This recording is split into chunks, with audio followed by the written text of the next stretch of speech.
A blade embraces its... Huh? Isn't that Charlotte? What could she want with Lapine Pauline? Pretty please with the cherry on top, Charlotte! Journalist extraordinaire!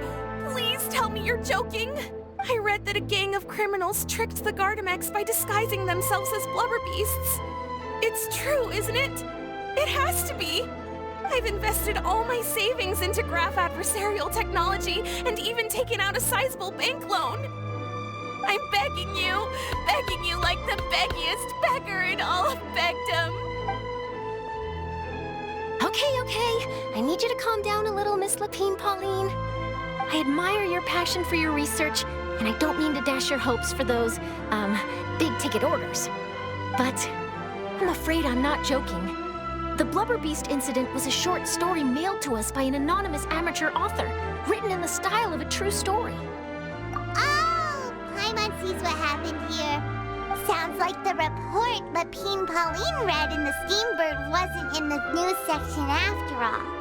Funnily enough, I actually remember being in a meeting where the editing team was debating the potential risk of misleading the public with this story. They even went to Maison Gardiennage for advice. But to our surprise, they fully supported us printing it. They figured that the false intel would be a great way to dupe potential criminals into wearing ridiculous costumes when breaking the law. In truth, Gardamex are extremely sophisticated in their capabilities. They can identify criminals just as reliably as the best human guards, so a crude disguise isn't gonna get you far. Since we ran that story, the Maison Gardiennage has made a slew of arrests, including, one phantom blubber beast, a titanic red-crowned finch, and a specter man. So I knew this story had helped out law enforcement, but this is the first time I'm learning of an innocent citizen being deceived by it, and investing so much mora for nothing.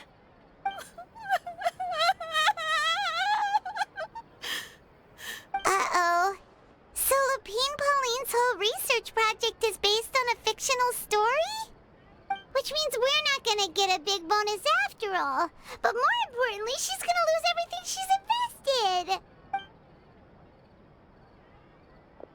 Traveler! Paimon! You're back! I was in the area taking some photos for a story when I got to talking to Miss Lapine Pauline about her research. She told me about your collaboration. She was hoping I could write an article to spread awareness about image recognition technology. She even paid me for the article and gave me one of her prototype devices before I could get a word in. I unfortunately had to dash her hopes, and I'm afraid all your hard work was in vain too. She's desperately trying to find a way to rescue the project and get you the mora you're due. I've tried to let her down gently, but she's finding it all very hard to accept. This is a new situation for us too. It's such a pity. It seems like the author was only trying to make the story interesting, and the Maison Gardiennage only had Fontaine's best interest in mind. Wait, Miss Lapine Pauline, what are you doing? I'm gonna pick a fight with a Gardamek, head to the Opera at Biclès, and get a one-way ticket to the Fortress of Meropide. That way, I won't have to repay my debts. It's the only way I can afford to keep on living. Whoa, there's no need to go that far. I mean, come on, look at you. You wouldn't even dent the Gardamex armor. In all likelihood, they'd only hold you up at the Maison Gardiennage for a few days before letting you out, and then you'd still have to repay your debts. Actually, instead of going into the technicalities of that, how much did you actually invest? How bad can it really be? 270,000 mora. Okay, well, escaping to the Fortress of Meropide over a sum like that seems like a last resort. Surely there must be other options. Not anymore. I used to be an equipment supplier to the Fontaine Research Institute before that blew to pieces, and now I'm just a small-time engineer. I scraped together some savings over the past few years, but I put every last mora into this project, and now I'm left with nothing. It's not just my savings that are gone. It's my whole future as a graph adversarial technology specialist and my dreams of becoming a billionaire one day.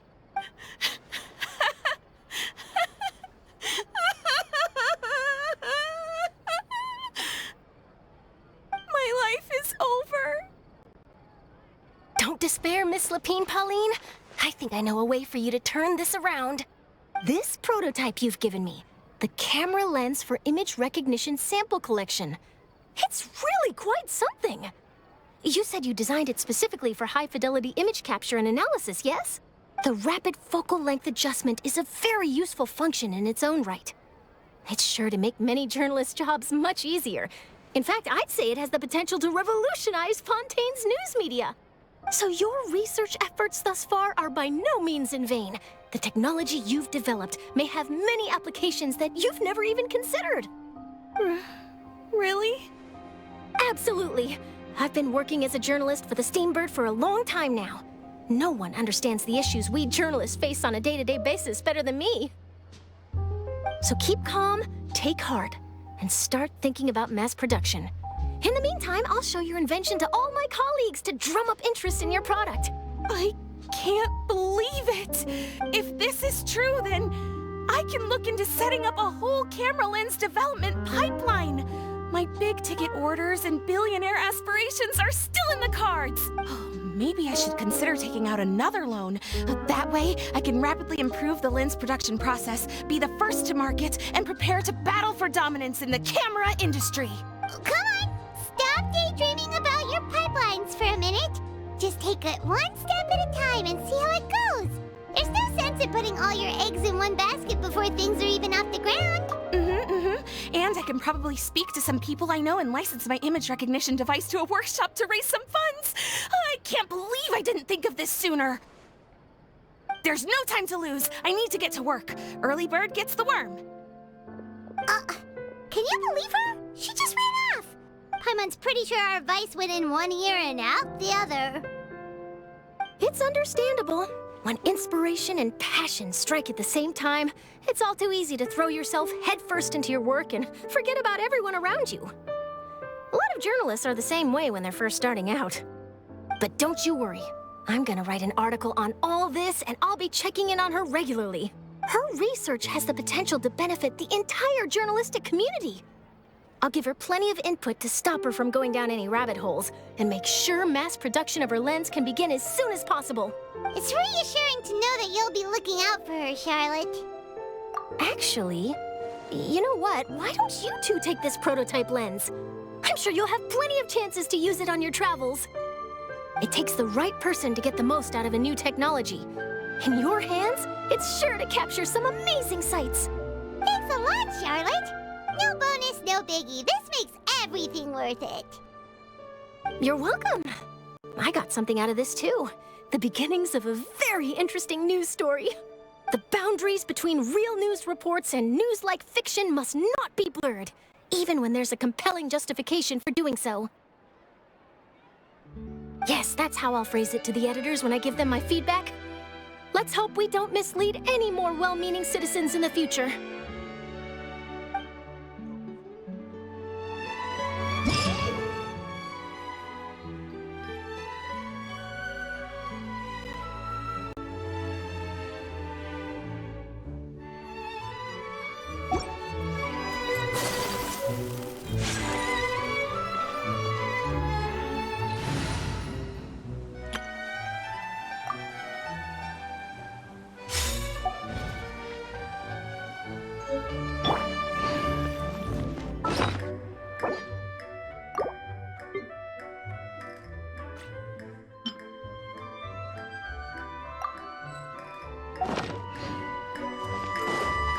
Say cheese!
Get down to business.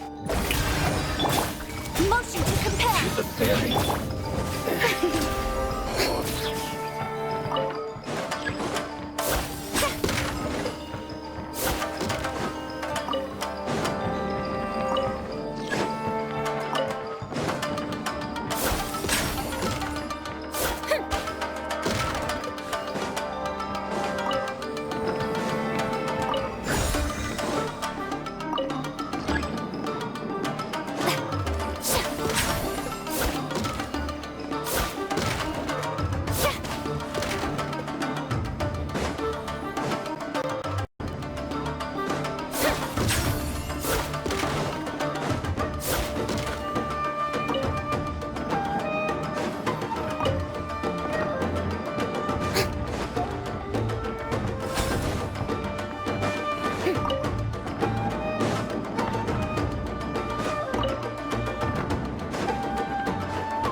What you got?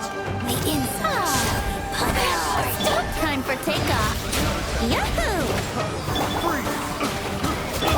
Incinerate!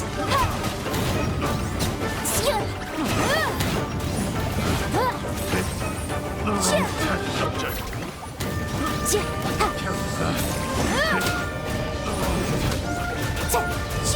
Keep within the wall. Transgression out of my sight. Ice and snow.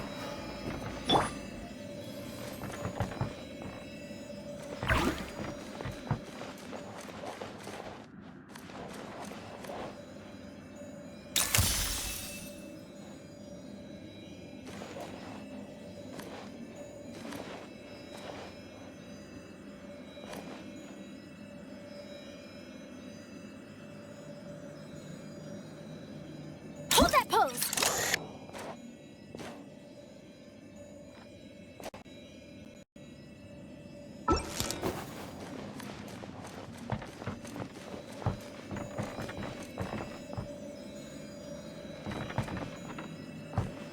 Say cheese!